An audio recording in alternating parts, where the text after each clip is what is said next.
Hello and welcome everybody, it's Kool-Aid Man 181 here to bring you guys a list for an $800 do-it-you-tell-it-to PC. This is actually my personal setup, so I promise it's got a lot of bang for your buck, so without further ado, let's get into the build. Let the battle begin.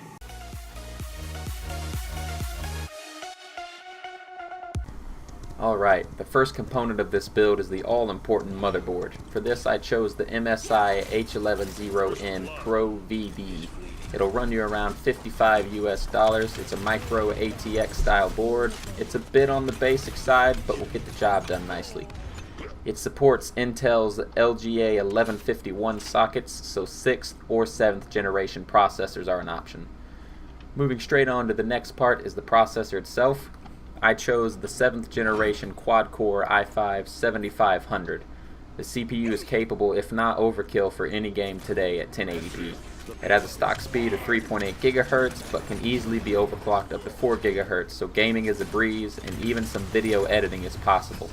It'll run you about $189. Next up is the RAM. For this I chose G.Skill Ripjaw 16GB V-Series DIMMs. It is two 8GB sticks, so you can put them in dual channel mode for increased performance. They cost $129. Next we have the power supply. I chose an EVGA 500 watt supply that is 80 plus white certified and only costs $40, so the price is unmatched. Next up on our list we have the hard drive. This is a bit of a touchy subject for some people, especially when it comes to budget builds, but I faithfully chose the Western Blue 1TB mechanical drive. I know SSDs are the craze because of their speed, but for a budget build, you really have a choice between speed or space, and I'll choose space every time. On top of that, this drive was a mere $50. Next is the case to house all our components. Now this is something that can definitely be personalized to your needs and what you like. There's a plethora of case options for very cheap. I chose the Rosewell Gaming Mid-Tower Challenger S.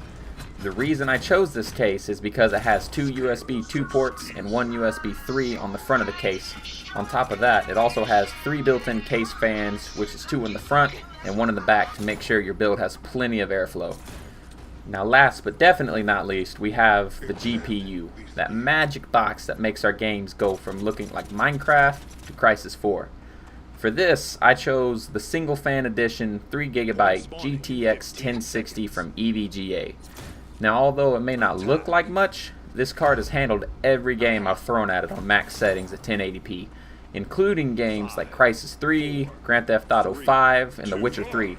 So albeit little, this card still packs a punch and costs right at about $260.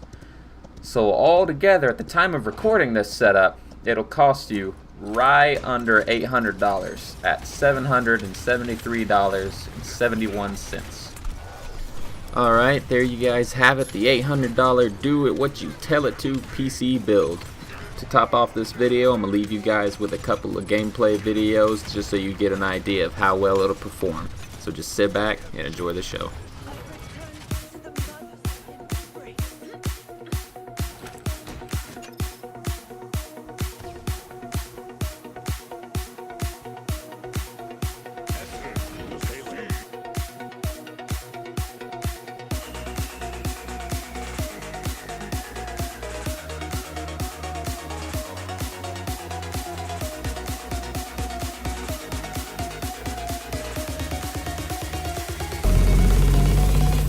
Power restored. All primary systems online.